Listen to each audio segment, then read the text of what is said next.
Hello, my dear listeners. My name is Kishore Ganesh. Welcome back to the Vocal About Arsenal channel. And in this episode, I'm going to be sharing my thoughts on Arsenal's 1-0 victory over West Ham.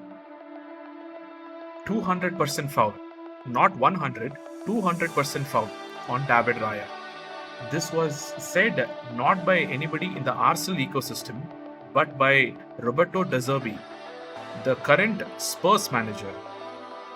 And if the manager of Tottenham Hotspur is basically telling you that it is a foul, then it is indeed a foul. And it is not just about his opinion or his thought, it is about the fact that anybody with the gift of sight can see that David Raya was very clearly fouled. Now, I think De Zerbi's frank opinion, and more than opinion, frank way of speaking the truth, has indeed made him a bit unpopular in footballing circles, as it does in the real world as well. Find anybody who speaks the truth a bit more bluntly, and more often than not, they are looked at with a bit more hatred, and they are looked at as somebody who is a disruptor, which basically puts the people who are in I would say positions of power or privilege. It generally destabilizes them, because they know that the truth is in fact a very caustic, a very powerful thing that can come against them. So yeah, the fact that Roberto De Zerbi is a very unpopular in footballing circles makes perfect sense to me. Now, some Arsenal fans might also question me on how I am speaking so highly of the Spurs manager. For me personally, I've never looked at Spurs as Arsenal's mortal enemy. One, I think that is because it is more of a phenomenon that is down to the British in situ nature of the rivalry. And I don't think it is even British. I think it is more of a very North London rivalry, which, as you can understand, me being an overseas fan, maybe I never actually got. But another reason could be that for the entire amount of time that I've watched Arsenal, I have never taken Spurs that seriously on being able to do anything whatsoever. So I think that is one of the main reasons why I cannot take this rivalry also seriously. But beyond that, I also have a very real ambition as far as Arsenal is concerned, which is I want my mortal enemies to be your Bayern Munichs, your Barcelonas, your Real Madrids, and your PSGs. And that is a great rivalry to have every time we meet in the Champions League, where we always get the better of them. That is a rivalry that I want Arsenal to have and for us to aspire towards. See how I did not mention your Chelsea's, Cities, Uniteds, and Liverpools. I really don't care about them. They are teams that are supposed to be gotten out of the way in our quest to more trophies. And if in one season we don't beat them, big whoop, it's only 3 points. We will definitely beat them the next season. And I honestly want Arsenal to be known as a global superpower, not a team that is one among the many in England. So here's hoping for that future that is pretty much in action since Mikel Arteta has stepped into the club. Now, the question as to why De Zerbi is getting featured so heavily on an Arsenal channel is because of what he said in connection with the 200% foul on David Raya statement. He mentioned that the referee seemed to be not calm. He mentioned that the game was frantic, basically their game against Leeds, that he was threatened with a yellow card if he just stepped out of his area. And my question that I have is, why a day after making the absolute right decision on giving that as a foul, the referees are on the edge? Because De Zerbi seems to have the same doubts, that he thinks that because of the VAR decision, in the West Ham and Arsenal match, his match was impacted. So my question is, if the referees had made the wrong decision, I understand that. But if the referees made the right call, why is there so much pressure on them? Why is there so much pressure on them that they have to go out of their way to basically be micromanaging as far as the Spurs match is concerned? It is one thing for the British media and the has-been pundits who have an agenda against Arsenal, who hate Arsenal, who fear Arsenal, to basically put pressure on the refereeing body. But why are the referees getting pressurized? Is it that within the footballing world, where the powers that be exist, are they getting pressure from them? If so, that is the bigger concern here.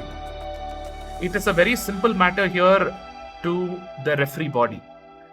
If you basically don't want Arsenal fans and the sensible neutral to think that there is an agenda against Arsenal as far as the referees are concerned, then make the right calls, even if it is in a cauldron of high pressure. And if it so happens that you are getting pressurized to not make the right calls, please do say it out. That is the only way the game is going to be determined by the players, by the people on the pitch, and the managers, rather than the referees. Overall, the referees made the right decision, and kudos to them for showing courage. Next up, let's go into the actual match itself. I think the West Ham Arsenal encounter can be looked at as pre and post Ben White's injury. I think till Ben White was on the field, Arsenal were dominating West Ham. But I want to take a bit more of a measured view of what happened post White's injury. Post the injury, Arteta pushes Rice to the right back and brings on Martin Zubimendi. And this move has been uniformly panned by everybody, podcasters, maybe even pundits, the media, etc. However, if I can take a stab at what Arteta's thinking might be, I would say that the direct replacement for Ben White was Christian Mosquera. However, Mosquera is not really the most attacking of right backs. He's very good defensively, but he's a bed shitter as far as the attacking part of the game is concerned. I believe that Arteta wanted to put basically our Swiss Army knife genius, which is Declan Rice, in the right back to give support to Saka. Because I think he believed that that is going to create more of a threat from the right side. And the fact that Calafiori and Trossard were doing very well on the left meant that we would have a two-pronged threat. But I think, at least because of the fact that whatever happened in the match post that change, it did not come off. But I will address that in a bit. Before that, let me wrap up what happened during halftime. Now, I think Arteta thought that, okay, Rice and Saka can manage that side. And the fact that Christian Mosquera came on after halftime, yes, Arteta says that it is because of Calafiori's injury, owing to which MLS had to move from the midfield to the left, and Zubimendi and Rice could come back to the midfield. That is the reason why Mosquera had to come on in the right back position. I think we can believe Arteta if the Calafiori injury is in fact legit. If for some reason it was just Arteta saving face, then theory of mine doesn't hold any water. But I want to believe Arteta here, and maybe Calafiori did have an injury. Because knowing Arteta for a while now, he is pretty stubborn to his and wedded to his ideas. If Calafiori did not have that injury, I believe that Mosquera would still not have come on in the after halftime, and he would have definitely given some coaching lessons to Rice and Saka on how to team up, and he would definitely wanted to have that play out. However, I think Calafiori's injury did force his hand, and whatever happened on the field happened. And as it so often is in the footballing world, if you take a shot and you win, you are a genius, and if you don't, you are Dumbo and you are a loser. And that is the way the footballing world goes. So, what can I say?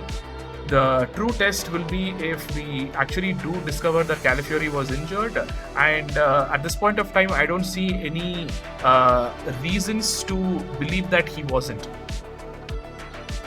But yeah, I think Arteta's reluctance to bring on Christian Mosquera did actually hold water though, because after halftime, did we come up and I don't know, create some hellfire on the field? No. Did we pull up trees? No.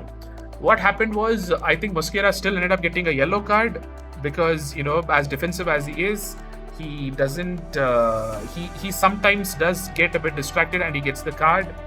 And from an attacking sense, he is pretty useless. So yeah, Arteta's reluctance may have been valid there. And additionally, the match actually changed when Arteta developed some big old balls and removed Zubimendi and brought on Kai Havertz and Martin Odegaard.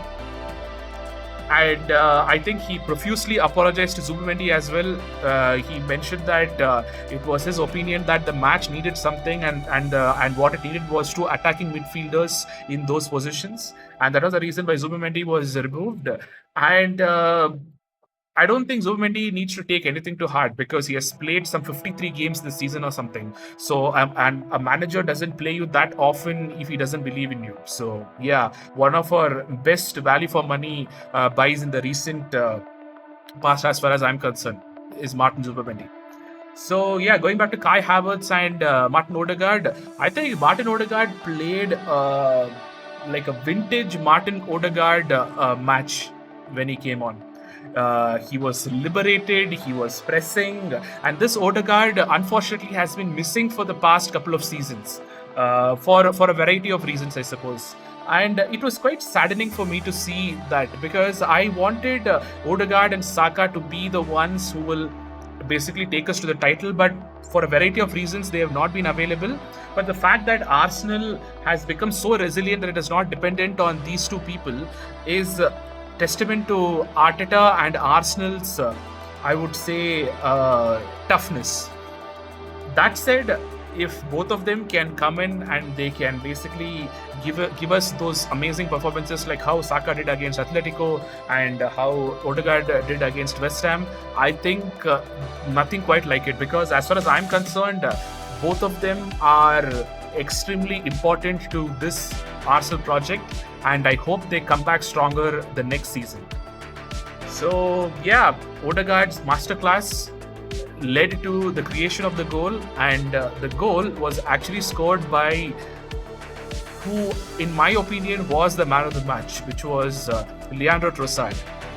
Trossard played the entire match with such tenacity, such doggedness, that I kept posting about it on my socials across Twitter and Blue Sky and Threads as well. He was the guy who looked like he wanted to win this game. He was a guy who looked like he wanted to score the goal, and he ended up scoring. It was all about how much you wanted that. And by God, did Trossard want that. So kudos to Trossard. I hope we get this player in the team for another 2-3 years, because even if we do go and buy a left winger, a Trossard over there, in addition to that, will be very, very beneficial to us. So yeah, beyond that, I don't think from a footballing standpoint there is too much to be covered here. Yes, one thing which I do want to touch upon is that as good as David Raya is, I really, really, really want him and the staff and Arteta to focus on this brain fart thing that he generally has. I think I've covered this for a while on this channel right now. And I think as much as David Raya was fouled in that uh, attempt to get the ball, I think he made some fundamental goalkeeping mistakes as well. And if he wasn't fouled, I think West Ham could have scored, and that would have been heartbreaking. So David Raya needs to stop shitting the bed when and during crucial times, because it's not the first time it's happening. Don't get overwhelmed. Please don't get overwhelmed. You are a really good keeper. You have won the Golden Glove again this season, and all we want is for you to have a cool head and save Arsenal when the time comes, because you have been our best, if not one of the best players in this team this whole season. So please don't let us down now. That is it for West Ham versus Arsenal. 1-0 to the Gunners, and 2 more matches to go. I'm keeping my fingers crossed. Here is me sending good vibes to the entire Arsenal ecosystem. Hope only good things happen to all of us. Once again, my name is Kishore Ganesh. This is the Vocal About Arsenal channel, and I would love for you to leave a like on this video, and if possible, please do subscribe/follow.